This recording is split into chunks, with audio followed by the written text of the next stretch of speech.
வணக்கம். இந்த நாளில் சின்ன சின்ன வெளிச்சங்களில் இன்னொரு புதிய சிந்தனையை தெரிந்து கொள்வோம். பரமண்டலங்களில் இருக்கிற எங்கள் பிதாவே, உம்முடைய ராஜ்யம் வருவதாக அப்படின்னு நம்ம தொடர்ந்து ரொம்ப காலமாக சொல்கிறோம். இந்த மண்ணுக்கு அவருடைய ராஜ்யம் வர வேண்டும் என்று நாம் ஆசைப்படுகிறோம்.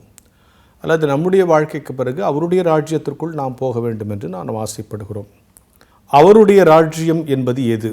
இது ஒரு சிந்திக்க வேண்டிய ஒரு கேள்வி இல்லையா? அவருடைய ராஜ்யத்தை மனிதனாகிய நான் இந்த உலகத்தில் ஸ்தாபிக்க முடியுமா? அவர் துணை இல்லாமல் ஸ்தாபிக்க முடியுமா? அப்போ இந்த உலகத்தில் ஸ்தாபிக்கிற ராஜ்யம்னா அப்போ நம்ம இறந்த பிறகு மேலே போனோம்னா அங்கே ராஜ்யம் இருக்காதா? இப்படி 2-3 கேள்விலாம் சைல்டிஷான கொஸ்டின்ஸ் நமக்கு வரும்.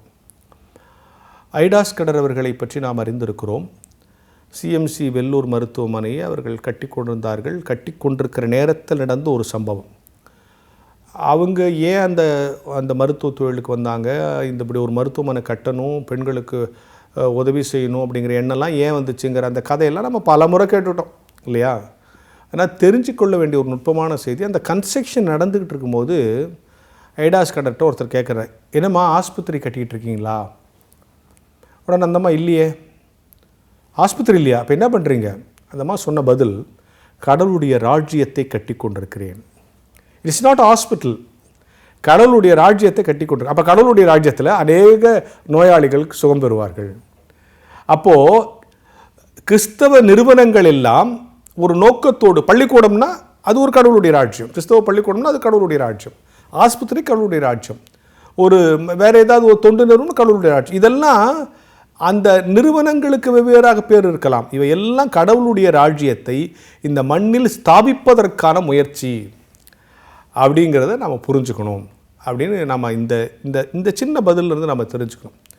அப்போது இது ஆஸ்பத்திரி சுகம் கொடுக்குது அப்படிங்கிறது இல்லை.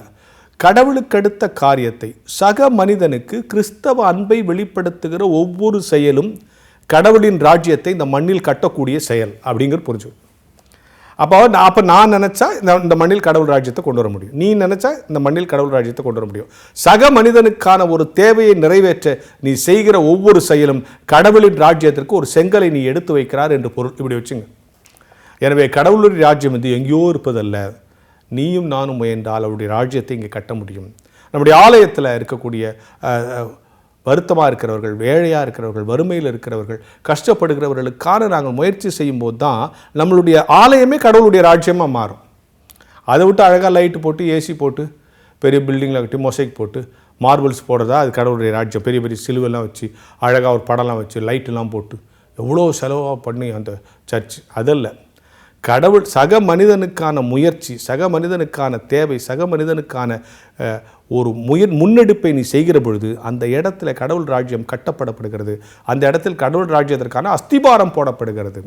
எனவே ஒரு ஐடாஸ் கடர் அது ஆஸ்பத்திரி இல்லை, கடவுளுடைய ராஜ்யத்தை நான் கட்டி கொண்டிருக்கிறேன் என்று சொன்னால் ஒவ்வொரு கிறிஸ்தவனும் கடவுளுடைய ராஜ்யத்தை கட்ட வேண்டிய கட்டாயத்தில் இருக்கிறோம். கட்ட முடியும் என்று உணர்ந்து கொண்டு அதற்கான முயற்சிகளை செய்ய வேண்டும் என்கின்ற சிந்தனையோடு இந்த நாளை தொடங்குவோம்.